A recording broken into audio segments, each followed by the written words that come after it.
faire le numéro 43 de la page 174 du chapitre 5. Donc au numéro 43, qu'est-ce qu'on nous évoque? On nous dit deux blocs de masse M1 3 kg, de masse M2 5 kg sont reliés par une corde. La corde ayant une masse négligeable et glisse sur des surfaces sans frottement. Et la poulie aussi a une masse considérée comme négligeable. On a une force de 10 N qui agit comme ça avec 20 degrés, comme sur le dessin. Et on va supposer qu'elle va toujours garder son 20 degrés. Et on a, dans le fond, une pente de 30 degrés sur le 3 kg. Vous devez trouver le module de l'accélération sur M1, mais qui va être la même chose sur M2, puisque les deux masses sont reliées par une corde. Donc, on veut trouver l'accélération sur les deux masses. Et on veut ensuite trouver la tension dans la corde. Donc, pour arriver à faire un numéro comme ça, donc, pas de petits trucs, essayez pas de vous trouver des trucs. La solution est toujours le même principe. On va faire chaque objet individuellement, puis on va résoudre notre système d'équations. On commence par quoi? On commence par se poser la question, ça va dans quel sens? On se donne un sens vers l'avant du mouvement. Donc, si ça bougeait, ça va bouger dans quel sens? Donc ici, on sait que l'objet va monter, on va se mettre un axe des X comme ça, et lui devrait aller vers l'avant comme ça. On se doute que le 10 N ne fera pas envoler le 5 kg dans les airs, parce que vers le bas, ici, c'est 49 N. Puis là, bon, on voit que j'ai 10 N, c'est impossible que j'en ai assez pour le faire flotter dans les airs. Donc bref, ici, il va se déplacer à l'horizontale et l'autre sur le plan incliné. Bon, maintenant qu'on a défini en tant que tel nos deux axes, on va isoler chaque objet individuellement. Donc, je vais l'isoler.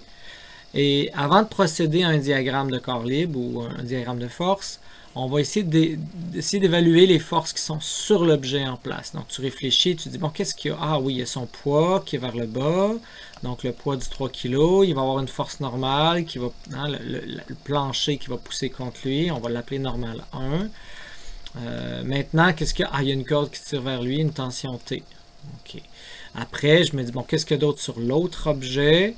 Là, j'essaie d'imaginer, ah, c'est vrai, j'ai son poids, le poids de 5 kg, j'ai une normale, c'est pas la même normale, je vais mettre un indice 2. J'ai la corde vers l'arrière, T. Et ici, j'ai pas de frottement, donc c'est pour ça que j'ai pas ajouté des frottements, et puis il pourrait y avoir du frottement sur les deux. Pourquoi je vous indique de faire le numéro de cette façon-là? C'est justement, quand il va y avoir du frottement, dans le chapitre 6, là, il va falloir vraiment faire la somme des forces en Y pour trouver la normale qui va nous donner le frottement. Vous verrez. Donc, essayez pas de prendre des détours pour aller plus vite, essayez de le regarder globalement, ce genre de choses-là. On fait chaque objet individuellement. Alors, là, maintenant qu'on a ça, je peux faire mon diagramme central pour ce qui est de cet objet-là. Je vais faire mon axe des X comme je l'avais imaginé. Donc, il va monter comme ça. Je vais faire donc un axe des Y qui est perpendiculaire. Je vais redessiner mes forces sur mon système. Donc ici j'avais T, ici j'avais une normale.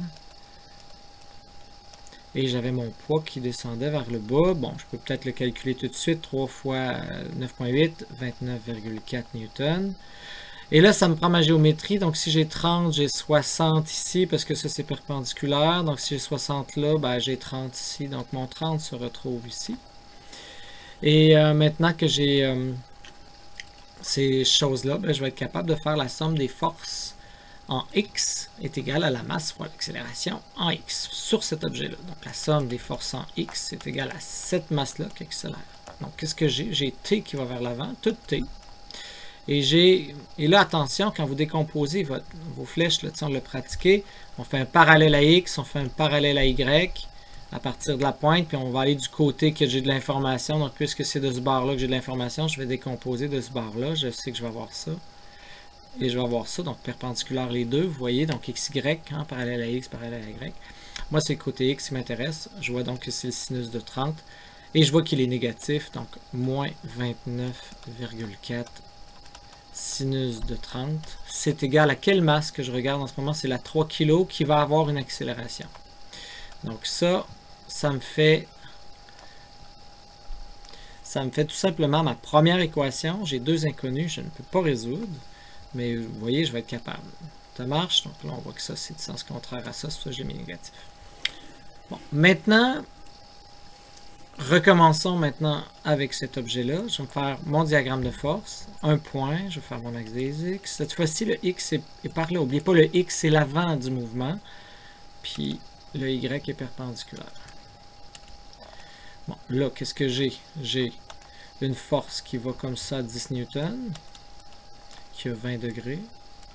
La longueur des flèches, là, faites-vous-en pas, là. Je ne vais pas vous corriger sur la longueur des flèches, là. N2. J'ai une tension T. La direction, par exemple, est importante. Et le poids ici, P5, donc 49 newtons.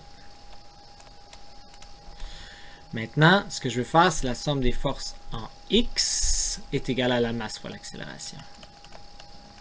Cette masse-là que je regarde.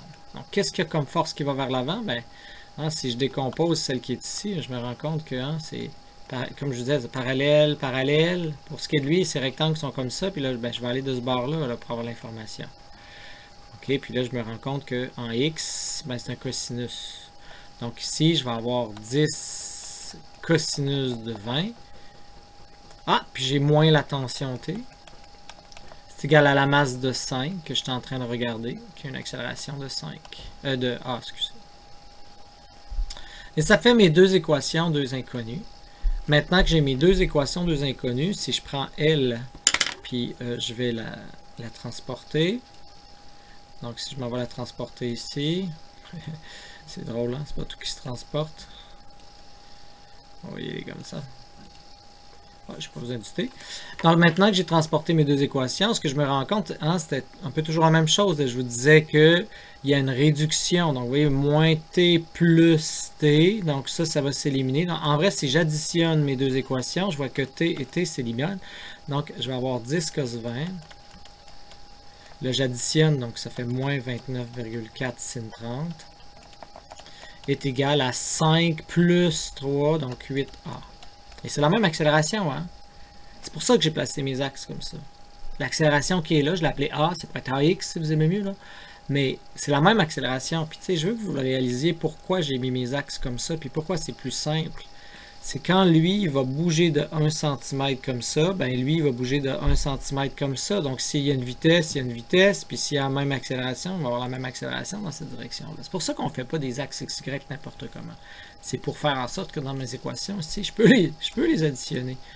Hein? C'est ce qui me permet de résoudre rapidement l'accélération qui va être dans le fond 10 cos 20. Donc 10, ça me donne 9.397 moins 29.4 divisé par 2 parce que signe de 5, ça fait ça. Donc tout ça en bout de ligne, ça me donne moins 5,30 et divisé par 8.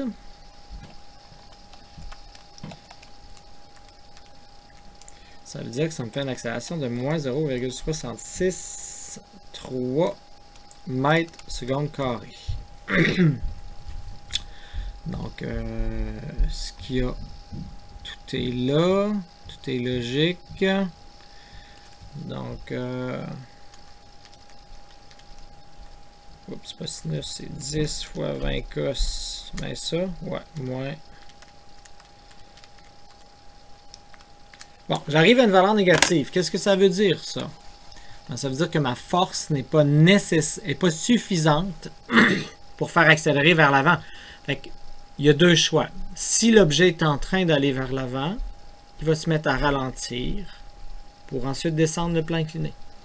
Et l'autre situation, c'est si, admettons que c'était immobile, ben, ça va se mettre à descendre. Ou l'autre situation, où est-ce que si c'était déjà en train d'aller vers le bas du plan incliné, mais ça va accélérer vers le bas du plan incliné. C'est ça qu'on est en train d'évoquer en tant que tel avec cette chose-là. Fait que ça résume le numéro excusez, 43, la page 174. En regardant ça, j'ai oublié une chose. N'oubliez pas qu'on veut trouver aussi la tension dans la corde. Fait que maintenant que j'ai trouvé mon accélération qui est vers le bas de ça, ben pour trouver la tension, mettons, je pourrais prendre cette équation-là ou celle-là, comme j'aime mieux. Bon, puisque celle-là est simple, je pourrais isoler T. Je vois que c'est 29.4 divisé par 2 qui va de l'autre bord, donc ça fait 29.4 divisé par 2. Signe de 30, c'est un demi, là. plus 3 fois ma valeur négative de l'accélération qui est moins 0,663. Et là, je peux trouver ma tension rapidement. Là. OK, donc ici, ça ferait x3 plus 29,4 divisé par 2. J'arrive à 12,7 newton. Donc, juste pour terminer le problème, il faut aller jusqu'au bout. Là, on relit notre question pour être sûr d'avoir tous les éléments qui sont demandés.